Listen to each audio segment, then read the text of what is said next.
Vous pensez qu'entre vampires et lycans, le conflit est imminent? Ça tombe bien, nous aussi.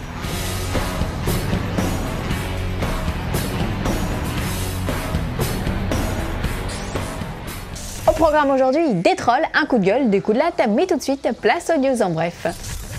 Vous vous souvenez de cette vidéo dans laquelle Peter Jackson annonçait enfin qu'il allait réaliser un épisode de Doctor Who? Bah oubliez-la, c'était du flan et ce sont les créateurs de la série anglaise qui nous l'ont annoncé pendant le Comic-Con de New York. Du coup, on se consolera avec Tintin.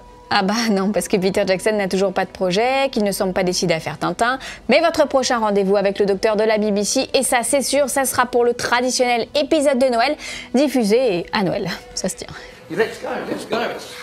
Le méchant du dernier épisode de Wolverine, intitulé Logan, pointe enfin le bout de son nez. Le comédien Boyd Holbrook a été aperçu sur le compte Instagram officiel de la production.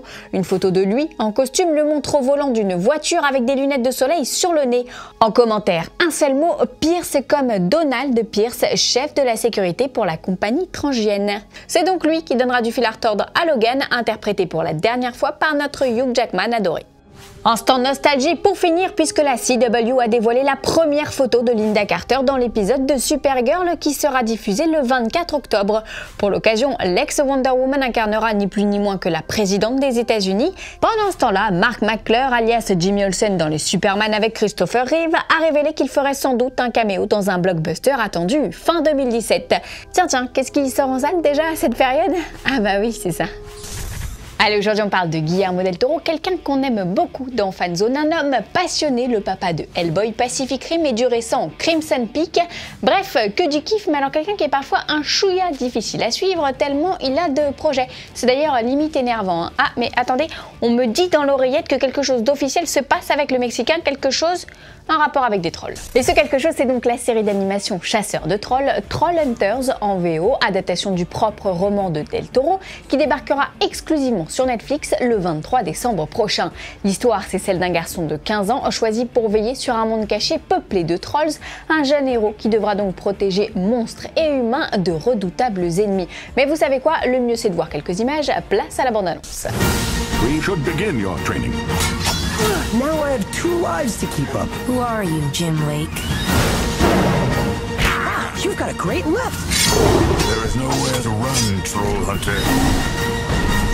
Do your worst.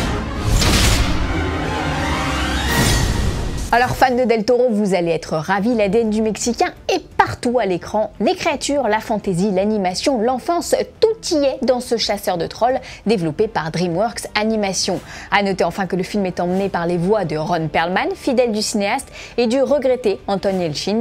Ce dernier n'avait pas enregistré l'intégralité de ses dialogues au moment de sa disparition, mais Del Toro n'a pu se résoudre à l'écarter du casting, lui rendant ainsi un vibrant hommage. Bon, je sens que vous n'en avez pas encore assez de l'ami Del Toro, donc rendez-vous dans la rubrique courrier, mais tout de suite place à un Max Landis Furax. Ouh, ça balance. Max Landis, c'est Furax, le scénariste de Chronicle et fils du célèbre John Landis, balance sur Twitter.